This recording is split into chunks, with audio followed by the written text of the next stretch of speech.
What's up, brothers and sisters, kings and queens? How are you today?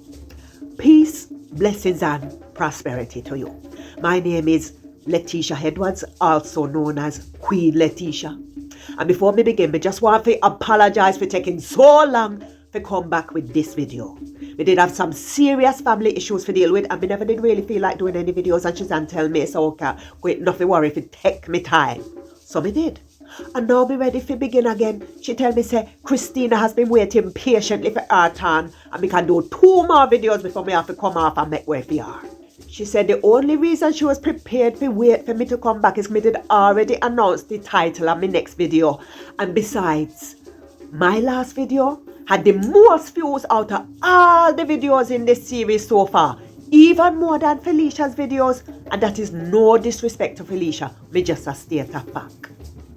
Anyway, this is a follow-on from my previous video titled We Belong Together, which was about how we need to work together to heal our broken and damaged relationships. And in case you never see it, we will put the link below. So this video is titled, Are You the Descendant of an Enslaved African? And it's based on a paper me did write over 10 years ago when we were studying at the University of Cosmic Intelligence. Now, this video is specifically aimed at the descendants of enslaved Africans. Me not say you can't watch it if you're not, but it's specifically directed at them. So how you can tell if you is the descendant of an enslaved African?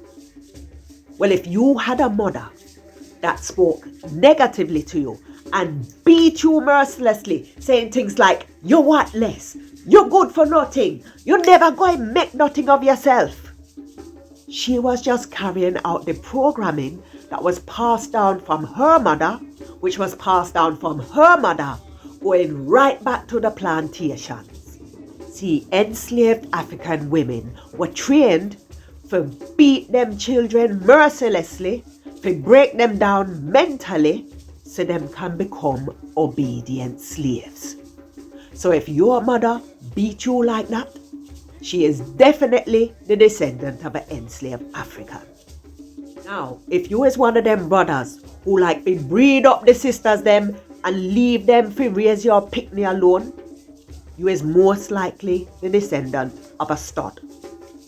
Studs were enslaved African men who were kept in barns like horses solely for the purpose of impregnating the enslaved African women to provide more stock for the wicked enslavers.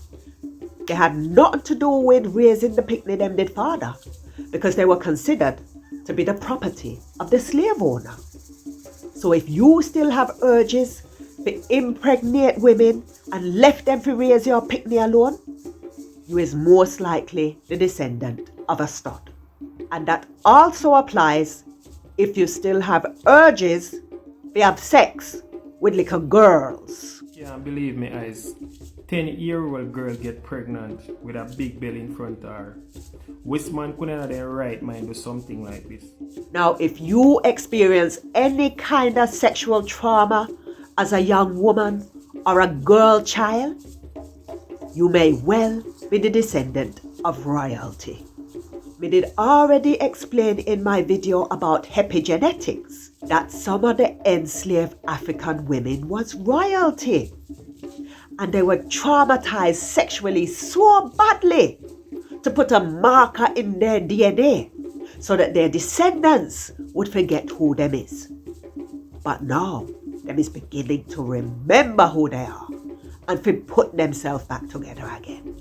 Now, if you think you is better than your brothers and sisters just because you is accepted into the white man's establishments, you is most likely the descendant of what them did call Uncle Tom. Them is the worst because them will work with the white man for oppress for them own people. The Uncle Toms of today work in the government in positions of so-called power, but them is just puppets being pulled on invisible strings by white supremacists behind the scenes. If you is in a position of so-called power and you not do nothing to help free your people or your motherland, you is the descendant of a Uncle Tom. And what about the field niggers, as them they call them? I think I am the descendant of a field worker. We was always trying to find ways to uprise and overthrow the enslavers. Sometimes we would meet in the night and plot ways to kill them. Unfortunately, sometimes we had an Uncle Tom among us who would go back and tell his massa what we were planning. Some of our leaders were killed or made examples of publicly, but we never stopped trying. Some of us still had our warrior spirit, but we had to hide it, because if them did see it in us, they would have killed us. If you still have your warrior spirit, join my tribe. Then there was the Malats. These were the products of all the raping of African women that was taking place on the plantations. They were half white and were put in positions over the Africans like overseers. They acted as a buffer between the white enslavers and the enslaved Africans. Today, you can still see mulattoes acting like overseers in positions of power.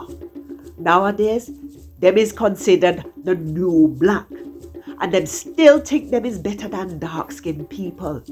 But don't worry, it's just the programming we did all receive, that the whiter you are, the more superior you are. Even today, the most lowest class of white person will still think him is more superior to a black person, because that is the programming them did receive. But as me did say in my video about melanin, if you is white and you truly believe, say, you is superior because of the lack of melanin in your skin, you must have a very low IQ. I'm talking of IQ. We, the descendants of enslaved Africans, never only inherit trauma, we also inherit gifts, talents, the genius gene. Some of us is remembering how to do things we never did learn in this lifetime because it's stored in our DNA. Yes, it's like we are come back online. We are remember who we is.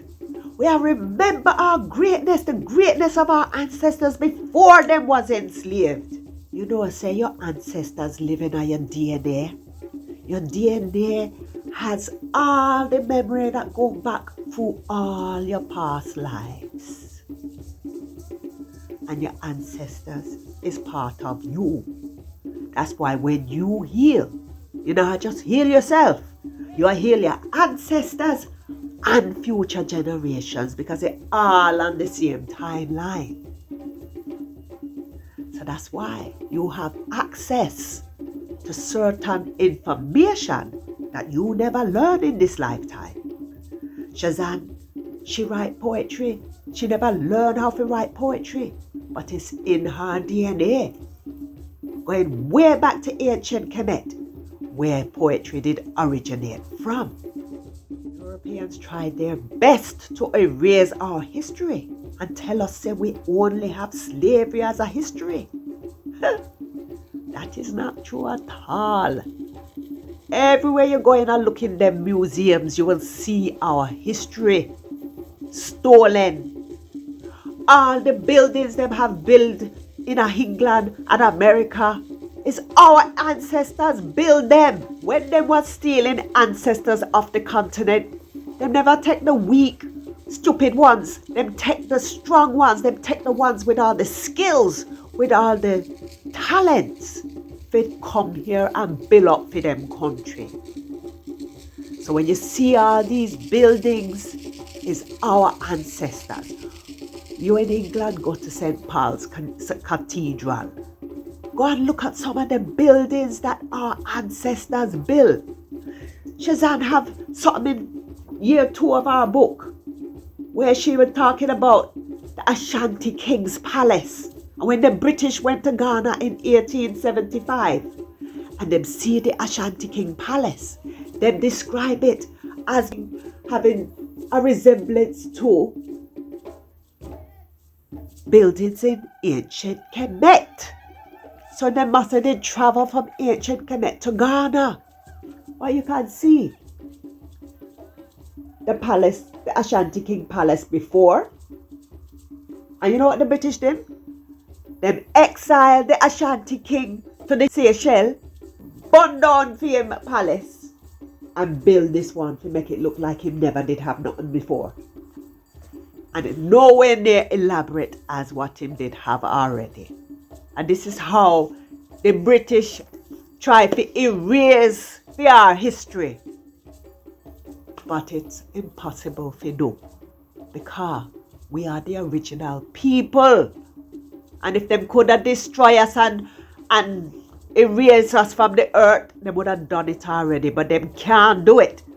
And that is leading me on to why may I address the descendants of enslaved Africans. Did you know that the trauma that our ancestors went through altered their DNA structure, both in good ways and in bad ways? Well, let me talk about the good ways, because we already know about the bad ways, yes? The trauma was so intense that they had to become more resilient. They had to become more stronger, both physically and mentally, to deal with the trauma. So, we, the descendants of these enslaved Africans that went through that trauma, we evolved differently to Africans and to Caribbeans who never went through slavery.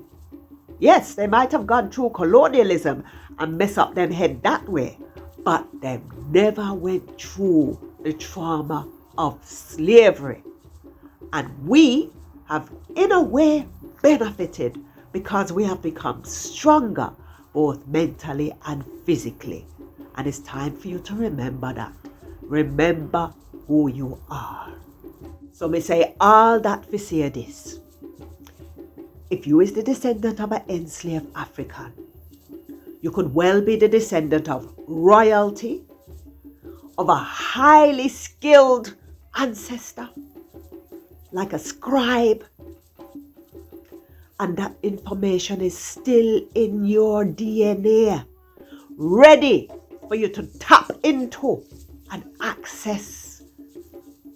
The information is in you.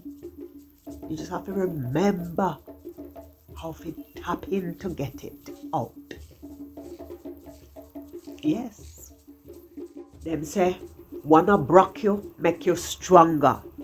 You go through psychological trauma, it make your mind stronger than it was before. And that is how we have evolved. And it's time for you to tap in and dig it out. So you can see how over the 400 years of their enslavement, our ancestors became like superhuman. They become really strong. And mentally, they learn to deal with all the torture, all the sexual trauma, all the brainwashing of them religions. Well, some of us still follow them. I mean, I don't understand that at all. The same religion them use to colonize the whole of Africa and for enslave your ancestors, you still follow that same religion. What's wrong with you? The 400 years of oppression is over. Their time is up. And it's time for you to remove the invisible chains from your mind and from your body and set yourself free. In church, we were told, say, we have a new identity in Christ, who was portrayed as a white man. We were the only people who were given a God that not look like us. Prior to these religions coming to Africa, we worshipped our own gods and goddesses. And it's time for us to return to the honoring of our ancestors. Because that is part of the problem why we is in this mess we is in today. So, we are going to end this video now. And the next video is titled A Modern-day Plantation. And we are going to explain how we still live on a modern-day plantation. Love and light to honor. Oh, before we go, Cezanne said to put the link to where you can purchase your paperback of Journey of a Sister. She are going to start the book signing and discussion events again, monthly. So, purchase your book and come to the event where we will discuss the topics raised in Journey of a Sister openly. Alright, I will put the link in the description. The ancestral mothers say them is here to help with the healing process. You must come with an open mind, leave everything you thought you knew behind, come like a child, be ready to learn and remember who you are. That is to put yourself back together again. Love and light to honor.